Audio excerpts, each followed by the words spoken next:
حافظوا على الصلوات والصلاة الوسطى وقوموا لله قانتين۔ ترجمہ: تمام نمازوں کی پابندی کرو اور خصوصاً درمیانی نماز کی، اور اللہ کے حضور ادب سے کھڑے ہوا کرو۔ حافظوا علی الصلوات، تمام نمازوں کی پابندی کرو۔ تفسیر صراط الجنان میں ہے، نکاح و طلاق کے مسائل بیان کرنے کے دوران نماز کی تاکید فرما دی۔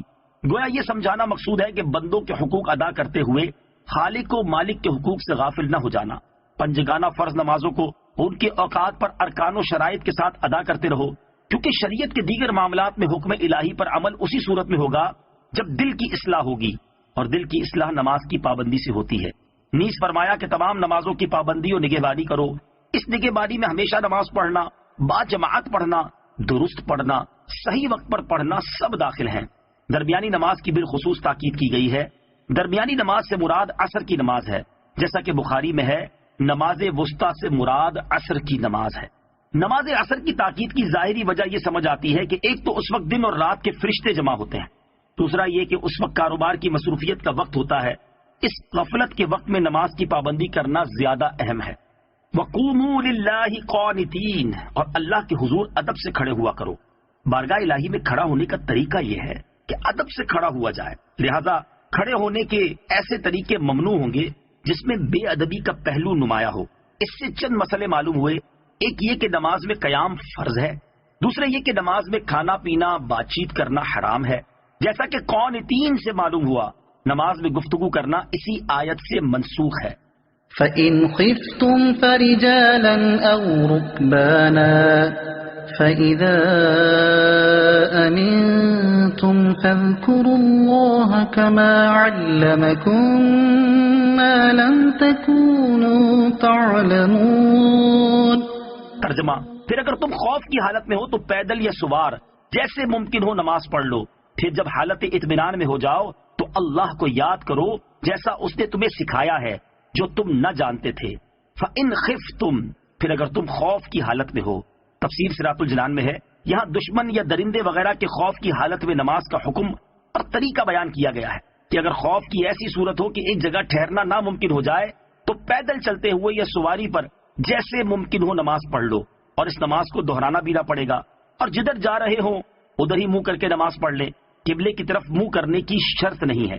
اور جب حالت امن ہو تو پھر معمول کے مطابق نماز پڑھی جائے، البتہ اگر خوف کی ایسی حالت ہو کہ اس میں ٹھہرنا ممکن ہو، جیسے جنگ کے موقع پر دشمنوں کے حملے کا ڈر بھی ہے لیکن کسی جگہ ٹھہرے ہوئے بھی ہیں، تو اس کا باجماعت نماز پڑھنے کا طریقہ سورہ نساء آیت نمبر 102 میں مذکور ہے۔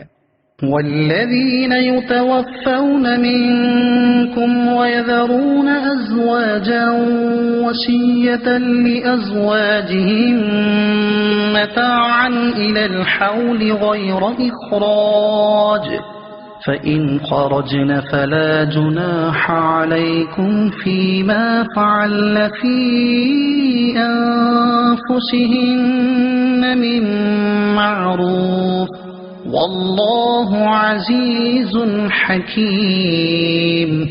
ترجمہ: اور جو تم میں مر جائیں اور بیویاں چھوڑ جائیں وہ اپنی عورتوں کے لیے انہیں گھروں سے نکالے بغیر سال بھر تک خرچہ دینے کی وصیت کر جائیں، پھر اگر وہ خود نکل جائیں تو تم پر اس معاملے میں کوئی گرفت نہیں جو وہ اپنے بارے میں شریعت کے مطابق کریں، اور اللہ زبردست حکمت والا ہے۔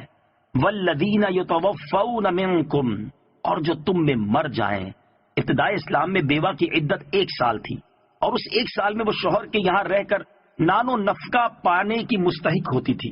پھر 1 سال کی عدت تو سورہ بقرہ کی آیت نمبر 234 یتربصن بانفسہن 4 اشہر و10 سے منسوخ ہوئی، جس میں بیوہ کی عدت 4 ماہ 10 دن مقرر فرمائی گئی، اور سال بھر کا نفقہ سورہ نساء کی آیت نمبر 12 یعنی آیت میراث سے منسوخ ہوا، جس میں عورت کو شوہر کی وراثت میں حصہ دار مقرر کر دیا گیا، لہذا اب اس وصیت کا حکم باقی نہ رہا۔ وَلِلْمُطَلَّقَاتِ مَتَاعٌ بِالْمَعْرُوفِ حَقًّا عَلَى الْمُتَّقِينَ كَذَلِكَ يُبَيِّنُ اللَّهُ لَكُمْ آيَاتِهِ لَعَلَّكُمْ تَعْقِلُونَ۔ ترجمہ: اور طلاق والی عورتوں کے لیے بھی شرعی دستور کے مطابق خرچہ ہے، یہ پرہیزگاروں پر واجب ہے۔ اللہ اسی طرح تمہارے لیے اپنی آیتیں کھول کر بیان کرتا ہے تاکہ تم سمجھو۔ وَلِلْمُطَلَّقَاتِ مَتَاعٌ، اور طلاق والی عورتوں کے لیے بھی خرچہ ہے۔ یہاں آیت میں یہ بیان کیا گیا ہے کہ طلاق کی عدت میں شوہر پر عورت کا نان نفقہ دینا لازم ہے۔